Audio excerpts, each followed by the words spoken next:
This is Dr.RED Panda. South Korea's plastic surgery craze. Is it the ultimate pursuit of beauty or a nationwide explosion of appearance anxiety? Setting aside the West's century-old history of going under the knife for beauty, how did South Korea, in just a few decades, transform itself into a cosmetic surgery powerhouse that draws people from all over the world? And in this global face-changing phenomenon, what hidden physical and emotional costs have participants paid in their quest for the perfect face? Hi everyone, I'm Dr.RED Panda. Today, let's talk about South Korea's plastic surgery culture. How much do South Koreans love plastic surgery? According to the 2014 Global Aesthetic Plastic Surgery Statistics released by the International Society of Aesthetic Plastic Surgery, ISAPS, South Korea performed 980,000 cosmetic procedures in 2014, ranking fourth in the world after the United States, Brazil, and Japan. However, while the top three countries all have populations exceeding 100 million, South Korea has only 50 million people, making it the country with the highest rate of cosmetic procedures per capita in the world. ISAP's data also reveals that 20% of South Korean women have undergone at least one cosmetic procedure, compared to just 5% in the United States. In 2009, the Chosun Ilbo, a major South Korean newspaper, conducted a survey among female university students. The results showed that 25% admitted to having had cosmetic surgery. Among those who had surgery, 80% said they wanted to undergo more procedures. Even among those who hadn't yet gone under the knife, 80% said they were considering it. And it's not just women. Many South Korean men are also willing to alter their appearance surgically. Younger men often opt for nose jobs and jawline reshaping, while older men typically choose procedures like under-eye bag removal or brow lifts. Recent surveys indicate that about 10% of South Korean men are open to getting cosmetic surgery. It's not just ordinary citizens who are enthusiastic about plastic surgery in South Korea. Even the nation's presidents have shown interest. Media reports have claimed that former President Roh Moo-hyun and his wife both underwent eye-related cosmetic procedures. Most South Koreans were understanding and supportive, believing that as the face of the nation, the president should look energetic and charismatic after surgery. In recent years, plastic surgery in South Korea has reached a new level. Not only are people getting cosmetic procedures, but even pets are undergoing surgeries. Korean websites have started showcasing before and after photos of pets who've had cosmetic work done, grabbing public attention. With such widespread enthusiasm for plastic surgery, it's no surprise that South Korea has a large number of cosmetic clinics. In the capital city of Seoul, there's a street called Apgujeong, home to hundreds of plastic surgery hospitals and clinics. Many people refer to it as Plastic Surgery Street. According to a BBC report, South Korea currently has over 1,000 licensed cosmetic surgery clinics. At the same time, more and more South Koreans are entering the field as cosmetic surgeons. In terms of population ratio, South Korea is also one of the countries with the highest concentration of plastic surgeons in the world. Why are South Koreans so obsessed with plastic surgery? According to some interpretations of national character, South Korean culture places an unusually high value on physical appearance. Some American scholars who specialize in Korean studies argue that South Koreans have a deep-rooted tendency toward appearance-based values. Others believe this obsession may stem from a historical sense of inferiority, as Korea spent long periods as a vassal state or colony, leading to a heightened focus on outward appearance as a way to gain confidence or social status. You can easily find examples to support the idea that South Koreans are particularly passionate about plastic surgery. For instance, a survey by AC Nielsen revealed that 94% of South Koreans believe appearance influences job interview outcomes. 85% think looks affect interpersonal relationships, and 65% support their spouse undergoing surgery to improve their appearance. Many parents even go as far as to say they would consider plastic surgery for their children, even if they're still in elementary school, just to give them a head start in life. In fact, for many families, plastic surgery is a common coming-of-age gift for their children. All of this clearly shows that South Koreans are especially enthusiastic about plastic surgery, and that society has normalized it to a remarkable degree. But it raises a deeper question. Is this passion the cause of Korea's booming cosmetic surgery industry, or a result of it? The Korean War brought the plastic surgery industry to South Korea. To explain why the plastic surgery industry is so developed in South Korea, let me give you a brief history of its origins. In fact, the birth of the cosmetic surgery industry in South Korea had little to do with a desire for beauty, but rather with helping people recover from war injuries. The relationship between cosmetic surgery and Korea began in the 1950s, shortly after the Korean War ended. Many people's faces were disfigured by the war, and several American surgeons came to South Korea to help treat the injured. One of them, Dr. Ralph Millard, was primarily responsible for helping patients recover from their wounds. As he continued treating the injured, Dr. Millard began experimenting with double eyelid surgery on Koreans.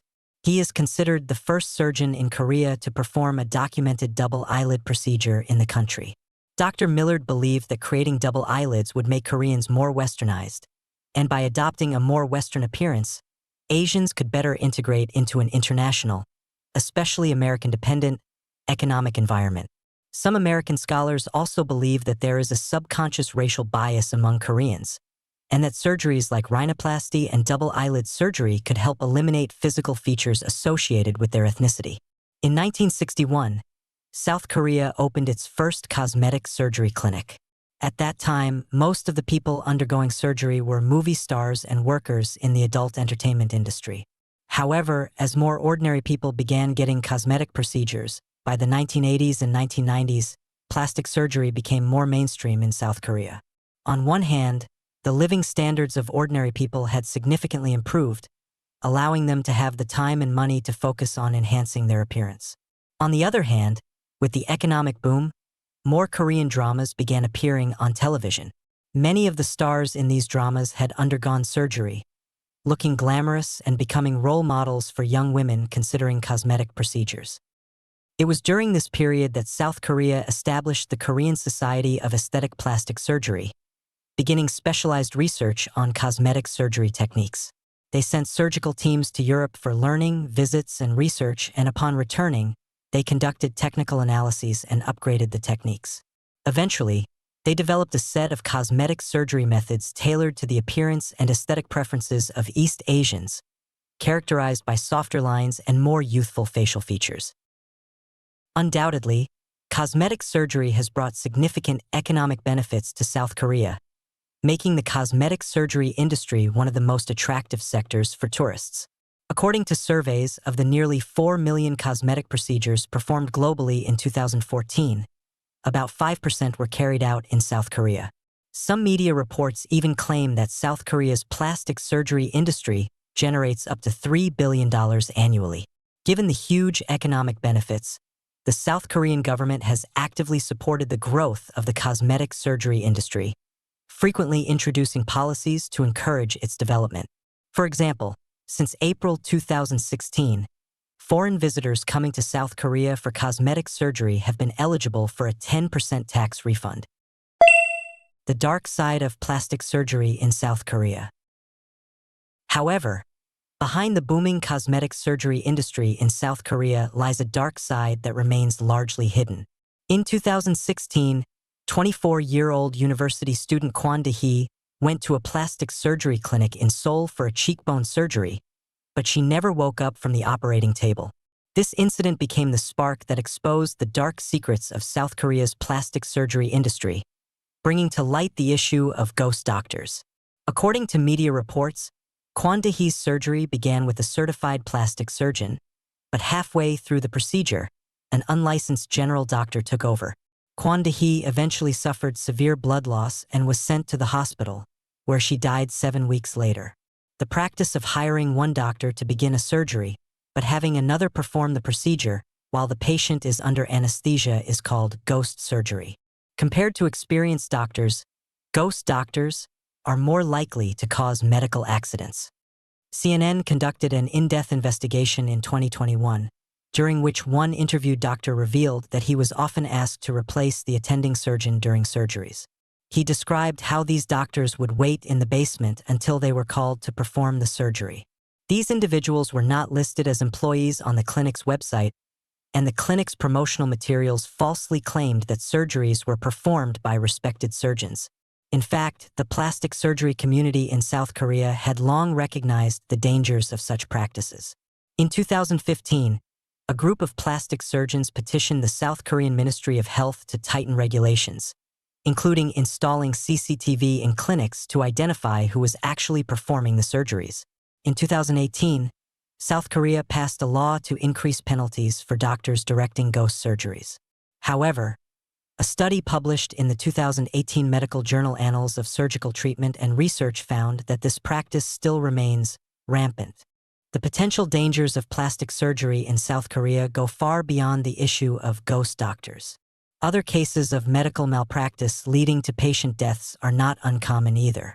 In 2014, The New Yorker reported that a South Korean lawmaker had raised concerns in parliament, claiming that 77% of plastic surgery clinics lacked mandatory defibrillators or ventilators. In January 2020, Hong Kong's socialite Robert Law tragically died during a plastic surgery procedure at a clinic in Seoul's Gangnam district. It wasn't until October that the police confirmed her death was due to gross medical negligence. Investigations revealed that the sedative propofol, a controlled substance, caused an adverse reaction during the procedure. Shockingly, there was no anesthesiologist present. Only a general surgeon was in charge of anesthesia. Moreover, the clinic failed to perform any allergy tests to determine if she was sensitive to the anesthetics used during the surgery. Earlier this year, a Chinese woman in her 20s suffered cardiac arrest during anesthesia for a cosmetic procedure. She was rushed to the hospital but did not survive. Despite these fatal incidents and recurring reports of medical accidents, South Korea's cosmetic surgery industry continues to thrive. As early as 2009, South Korea already had the highest number of cosmetic procedures per capita in the world. In 2014 alone, there were over 980,000 recorded procedures, meaning that out of every 1,000 people, 20 had undergone some form of plastic surgery.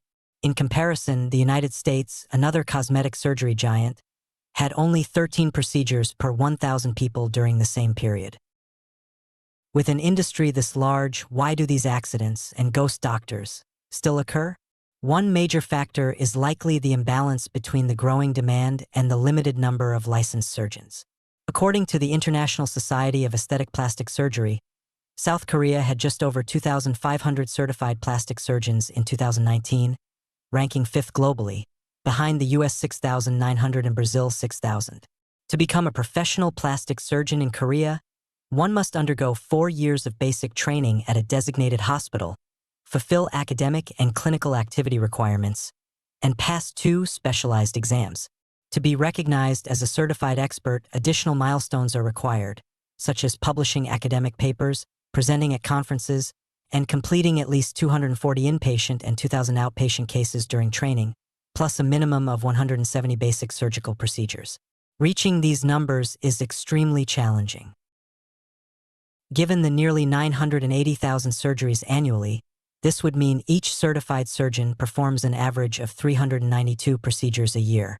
Such a heavy workload has directly contributed to the rise of ghost surgeries and other illicit practices. So, Korean plastic surgery is really a unique phenomenon. It has shaped many people's views on beauty and inspired countless others to seek transformation. But we also need to acknowledge the darker side. After all, we're talking about going under the knife. Surgery always carries risks. Not every story ends happily. Sometimes, things go wrong and leave people worse off than before. The path to becoming more beautiful isn't as smooth as it seems. So now that you've heard all this, do you think it's worth taking such risks for an ideal appearance? What's your take on the risks of cosmetic surgery? Let's talk. Drop your thoughts in the comments. And that's a wrap for this episode of the video. I'm DR.RED Panda. If you found this video helpful, don't forget to subscribe and give it a thumbs up. Until next time, take care.